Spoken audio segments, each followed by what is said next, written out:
व्यवस्था होती आणि ह्या चातुर्ण व्यवस्थेच्या याच्या खाली काही कामं ही सवर्णांकडे होती आणि काही कामं असणारा शूद्र आणि अतिशूद्र अशांकडे होती। तीच व्यवस्था शासनाने महाराष्ट्र शासनाने पुन्हा सुरुवात केली आहे अशी असणारी परिस्थिती आहे। क्लास 3 क्लास 4 आणि जेवढ्या टेक्निशियन्स आहेत या सर्वांना टेम्पररी म्हणून त्या ठिकाणी भरती करण्यात आलेली आहे। 3-3, 4-4 वर्ष त्यांना ठेवल्या जातं आणि पुन्हा डिसमिस केल्या जातं अशी असणारी परिस्थिती आहे। पण क्लास 2 क्लास 1 सुपर क्लास 1 याच्यामध्ये कुठेही कंत्राटी पद्धत नाही। ते असणारा परमनंट एम्प्लॉई आहेत अशी असणारी परिस्थिती आहे। दुसरं महत्त्वाचं की जो परमनंट एम्प्लॉई आहे त्याच्यावरती शासन सध्याच्या ह्याच्यामध्ये 28% खर्च करते। या 28%पैकी 20% हे क्लास 2 क्लास 1 सुपर क्लास 1 यांच्यावरती खर्च केला जातोय अशी परिस्थिती आहे। उरलेला जो आहे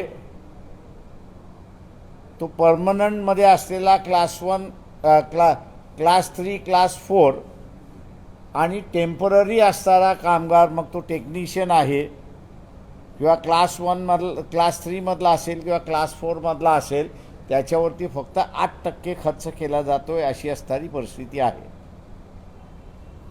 शासनाचा हा जो चातुर्य वर्णन ॲडमिनिस्ट्रेशनमध्ये चाललेला आहे त्याला कुठेही कायदेशीर मान्यता नाही। दुसरं सगळ्यात महत्त्वाचं जे आहे शासकीय रिक्रुटमेंट जे आहे हे फक्त 2च एजन्सी त्या ठिकाणी करू शकतात। केंद्रासाठी UPSC म्हणजे युनियन पब्लिक सर्व्हिस कमिशन आणि राज्यासाठी महाराष्ट्र पब्लिक सर्व्हिस कमिशन त्या ठिकाणी करू शकतं। उरलेलं रिक्रुटमेंट कोणीच करू शकत नाही अशी असणारी कायदेशीर घटनात्मक बंधन आहे अशी परिस्थिती आहे। पण दुर्दैवाने महाराष्ट्र शासन असेल किंवा केंद्र शासन असेल ही दोनही घटनात्मक बंधनं जी आहेत ती पाळत नाही अशी परिस्थिती आहे। लोकसभेच्या आणि विधानसभेच्या निवडणुका वर्षभराच्या कालावधीमध्ये होतील। हा सर्व टेम्पररी कामगार जो आहे टेम्पररी कर्मचारी जो आहे या सर्व टेम्पररी कर्मचाऱ्यांना वंचित बहुजन आघाडीच्या वतीने आम्ही आवाहन करतोय की त्यांनी येत्या लोकसभा आणि विधानसभामध्ये वंचित बहुजन आघाडीच्या पाठीमागे उभे राहिला सत्ता आपण मिळवून दिली तर हे चातुर्य वर्णन जे ॲडमिनिस्ट्रेशनमध्ये आलेलं आहे ते आम्ही मोडीत काढू, चालू देणार नाही आणि जो टेम्पररी आहे त्याला परमनंट आदेश सत्तेमध्ये आलो तर आम्ही काढल्याशिवाय राहणार नाही। कारण का चातुर्य वर्णाच्या विरोधात वंचित बहुजन आघाडी आहे आणि म्हणून हा जो टेम्पररी कर्मचारी आहे त्यांनी ही गोष्ट लक्षात घ्यावी की वंचित बहुजन आघाडी सत्तेमध्ये आली तर त्यांचं परमनन्सी त्या ठिकाणी होते आणि टांगती तलवार जी आहे ही कायमची आम्ही मिटवतो हे त्यांना आश्वासन आम्ही देतोय आणि म्हणून लोकसभा आणि विधानसभेमध्ये हा टेम्पररी कर्मचारी आमच्याबरोबर उभा राहील अशी असणारी परिस्थिती आहे. ज्या काही 9 कंपन्यांना कॉन्ट्रॅक्ट देण्यात आलेला आहे त्याच्यातला एक नमुना म्हणून मी आपल्याला असणारा मानतो. ग्रामसेवकाच्या पोस्ट आता ॲडव्हर्टाइजमेंट झाल्या, भरण्याच्या पोस्ट आहेत 4664, पोस्ट भरायच्या आहेत 6664. अर्ज एकंदरीत आलेची संख्या आपण असताना बघितली तर ती 11,50,000 अर्ज आलेत अशी परिस्थिती आहे. TCIने हे आकडे चुकीचे असतील तर त्यांनी ते सांगावेत. आरक्षण आणि बिगर आरक्षण अशा प्रत्येक उमेदवाराकडून त्यांनी 1,000 रुपये गोळा केलेले आहेत. त्या ॲडव्हर्टाइजमेंटमध्ये कुठेही असं म्हटलेलं नाही की तुमचा अर्ज रिजेक्ट झाला तर 1,000 रुपये परत मिळतील, असं कुठेही तरतूद नाही. या एका रिक्रुटमेंटच्या पाठीमागे ही TCI नावाची असणारी जी कंपनी आहे, या कंपनीला 120 कोटीचा नफा झाला हा आपण लक्षात घ्या. 11,50,000 जे ॲप्लिकेशन आले त्या ॲप्लिकेशनच्या पाठीमागे 1,000 रुपये गोळा करण्यात आले. 120 कोटी त्या ठिकाणी जमा होतात आणि या कंपनीच्या खिशामध्ये शासनाने मुद्दामून घालवलंय अशी असणारी परिस्थिती आहे. ज्यावेळेस महाराष्ट्र पब्लिक सर्व्हिस कमिशन अस्तित्वात आहेत, चेअरमन नेमलेला आहे, त्याचा स्टाफही नेमलेला आहे, त्याच्यामार्फत रिक्रुटमेंट न करता या एजन्सीमार्फत रिक्रुटमेंट केल्या जात आहे. त्यावेळेस एकनाथ शिंदे महाराष्ट्राचे मुख्यमंत्री कर्तव्यदक्ष असं म्हटलं जातं आणि दादागिरी करणारे अजित पवार उपमुख्यमंत्री आणि सगळं कंट्रोलिंग करणारे असं ज्यांना म्हटलं जातं देवेंद्र फडणवीस यांनी खुलासा करावा की ह्या TCI कंपनीमध्ये डायरेक्टर कोण कोण आहेत, अंडरहँड एग्रीमेंट कोणाचे काही आहेत का, आणि आता रिक्रुटमेंटच्या नावाखाली असे नवीन स्कॅम, अधिकृतरित्याने स्कॅम हे आता बघायला मिळतील का, याचा असणारा खुलासा त्यांनी त्या ठिकाणी करावा. मी इथल्या असणाऱ्या सर्व टेम्पररी कर्मचारी जो आहे त्याला आव्हान पुन्हा असणारा करतो आहे की आपण परमनंट होण्यासाठी काँग्रेसचं सत्ता बघितलेली आहे, NCPची सत्ता बघितलेली आहे, सेना BJP यांचीसुद्धा सत्ता बघितलेली आहे. या सगळ्यांनी आपल्याकडे असणारा पाठ फिरवलेली आहे. आपला टेम्पररीपणा त्यांनी काही घालवलेला नाही. वंचित बहुजन आघाडीला आपण सत्ता द्या, आम्ही आपला टेम्पररीपणा जाऊन परमनन्सी आपल्याला त्या ठिकाणी आणून देण्याचं आश्वासन या ठिकाणी देतो. पण हे केव्हा करता येईल आम्हाला, सत्ता ज्यावेळेस आमच्या हातात असेल त्यावेळेस, तेव्हा सत्ता मिळवण्यासाठी आपण सगळेजण प्रयत्न करा, हे आव्हान मी या ठिकाणी टेम्पररी कर्मचाऱ्यांना करून या ठिकाणी थांबतो. आपण आता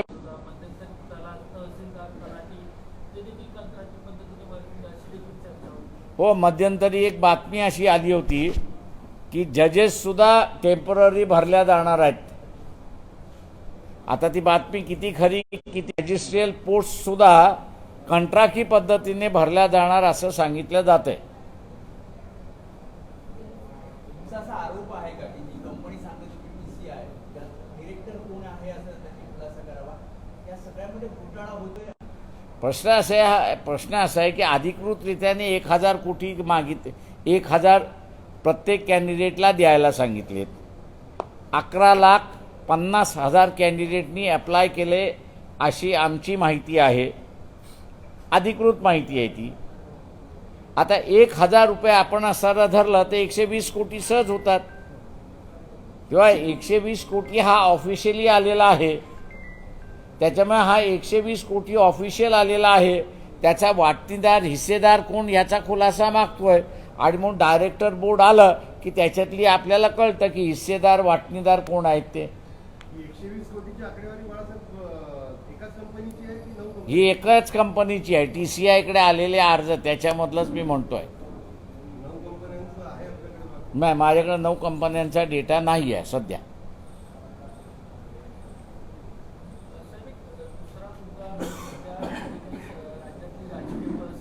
नाही, मी आज असताना हा एक आमचा मुद्दा महत्त्वाचा आहे.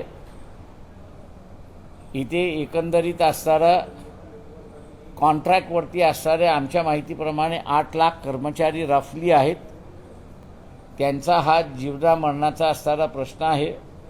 त्याच्यामुळे असणारा ही प्रेस कॉन्फरन्स मी याच मुद्द्यापुरती मर्यादित आहे. राजकीय परिस्थिती जी आहे ती दर दिवशी बदलत असते. आपण उद्या त्याच्यावरती बोलू. आणखी एकच प्रश्न. हा. असं म्हटलं जातं की इंडिया आघाडीमध्ये सहभागी होण्यासाठीच्या हालचाली सुरू आहेत, म्हणजे तुम्ही सहभागी व्हावा. ते मी आज जसं म्हणालो की आमच्या असणारा आजची प्रेस कॉन्फरन्स जी आहे ही या टेम्पररी कर्मचाऱ्यांना आश्वासन देणं आणि परमनन्सीचा मार्ग हा त्यांचा मोकळा करणं एवढ्याच पुरती मर्यादित आहे. तेव्हा इतर कुठल्याही प्रश्नाला मी उत्तरं देणार नाही. सत्तेचं आव्हान केलं ना बाळा, त्याच्यामुळे तर राजकीय मार्गावर गेलं ना. सत्ता द्या आमच्या हातामध्ये. पण सत्ता त्या मागतोय ना आम्ही सत्ता आमच्या वंचित बहुजन आघाडीकडे मागतो.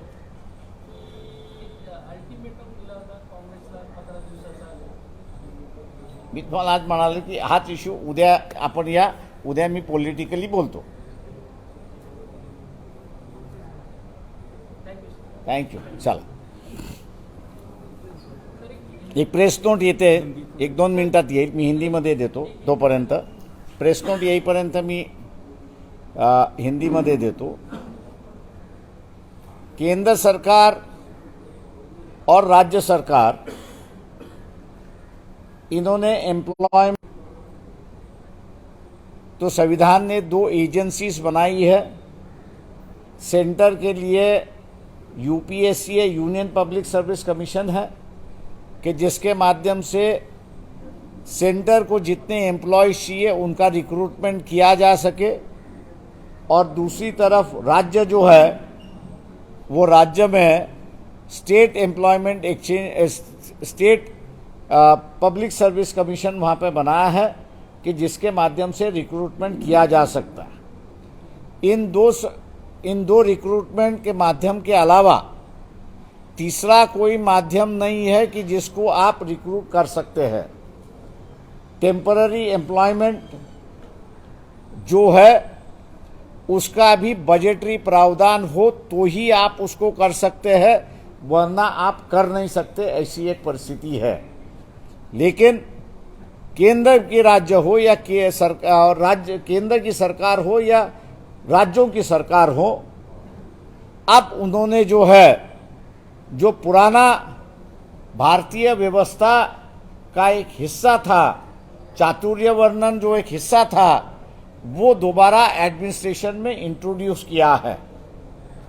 पहले भी जो सवर्ण थे वो सुरक्षित थे, शूद्र और अतिशूद्र जो है वो असुरक्षित थे. ऐसी परिस्थिति थी. आज भी एडमिनिस्ट्रेशन के माध्यम से क्लास 2, क्लास 1 और सुपर क्लास 1 इनको परमानेंसी दी गई है. और जो क्लेरिकल पोस्ट है, क्लास 3 के पोस्ट है, टेक्निकल पोस्ट है, क्लास 4 के पोस्ट जो है उनमें असुरक्षितता पैदा की गई है. और उन सभी को टेम्पररी किया गया है. हर बार 3 साल के लिए, 2 साल के लिए, 1 साल के लिए, 6 महीने के लिए अपॉइंटमेंट मिलती है.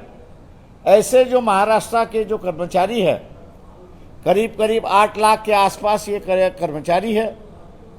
इन कर्मचारियों को हम लोग आश्वासन देते हैं कि वंचित बहुजन आघाड़ी की सत्ता आने वाले लोकसभा और विधानसभा में आप ले आइए, ये जो चातुर्य वर्णन एडमिनिस्ट्रेशन में आया हुआ है उसको हम लोग ख़त्म करेंगे और जो टेम्परेरी एम्प्लॉय है उस टेम्परेरी एम्प्लॉय को परमानेंट एम्प्लॉय यहाँ पर करेंगे, ये आश्वासन हम लोग उनको देते हैं।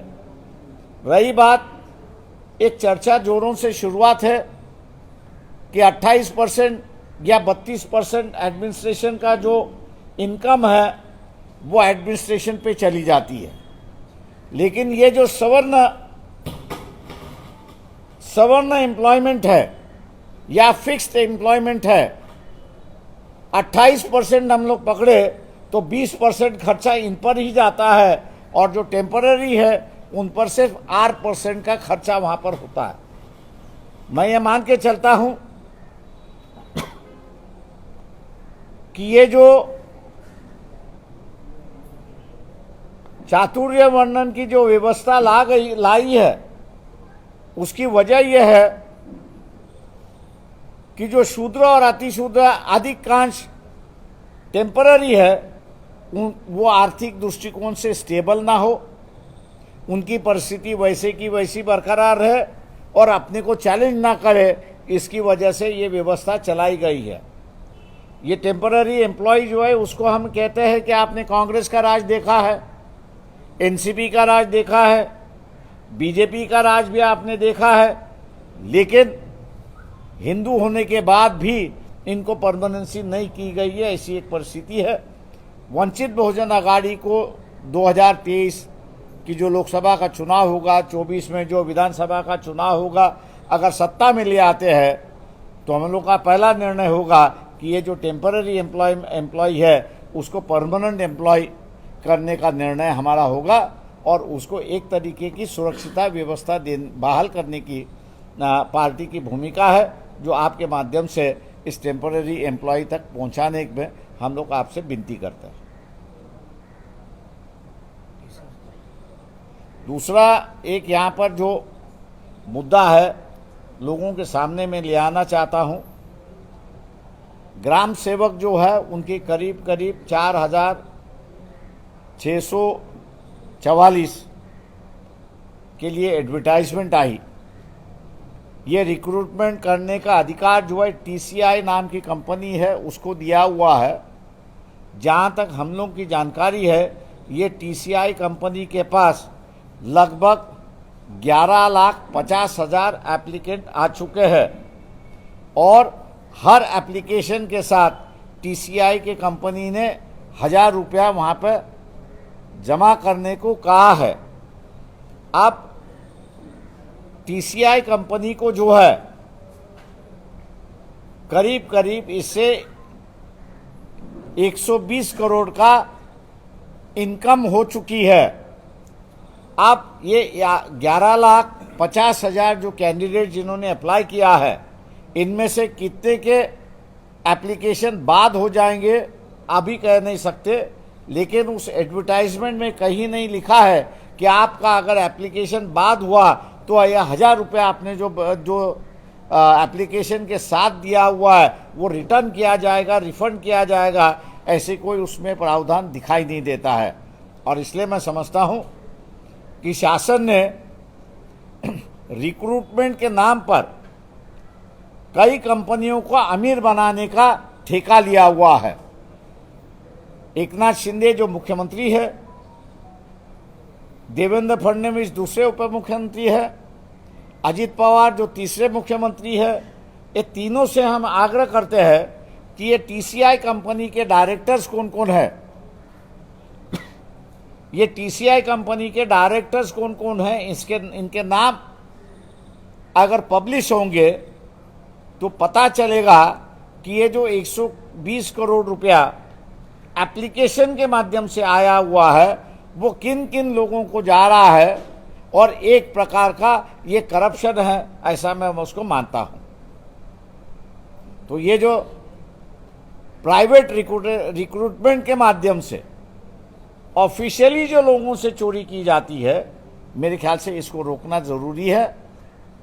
और रिक्रूटमेंट अगर मैंने जैसे कहा कि हम लोग सत्ता में आए तो पब्लिक सर्विस कमीशन के अलावा और तीसरा कोई एजेंसी होगी नहीं वहाँ पर। आपको कुछ सर ती नावं जर तुम्हाला तरी माहिती असतील तुम्ही देखील उघड करू शकता. सरकारसोबत त्यांचं संगनमत आहे का किंवा नेत्यांची जवळीक आहे आणि म्हणून त्यांना आमदार पहिल्यांदा शासनाला रिॲक्ट करू द्या. शासन नाही रिॲक्ट केलं तर आम्ही असणार आहोत ती नावं पब्लिश करायला. पण या विरोधात वंचित बहुजन आघाडी भविष्यामध्ये आणखी जास्त आक्रमक ते आम्ही असणारा आक्रमक आहोत. आम्ही जिथे जिथे रिक्रुटमेंट होतं, प्रायव्हेट रिक्रुटमेंट जिथं होतं त्याच्यामार्फत असणारा विरोध करत असतो. उग्रपणे हा आंदोलन करता येत नाही याचं कारण की 1000 रुपये आमचे गेले तरी चालतील, पण त्या 4664 मध्ये आमचा कुठेतरी नंबर लागेल असं त्याचं हे असतं. त्याच्यामुळे फार उग्रपणे आंदोलन हे करता येत नाही, कारण का त्याचाही इंटरेस्ट असतो हे आपण लक्षात घेतलं पाहिजे. आणि म्हणून शांततेच्या मार्गाने आम्ही असणारा हे आंदोलन सुरुवात केलेलं आहे. पण त्याला एंड करायचं असेल तर हे पॉलिटिकल पार्टीज करू शकत नाही. वंचित बहुजन आघाडी ते रिक्रुटमेंट UPSC मार्फत किंवा MPSC मार्फतच करेल की जेणेकरून ही जी ऑफिशियल लूट आहे ती ऑफिशियल लूट त्या ठिकाणी थांबू शकते.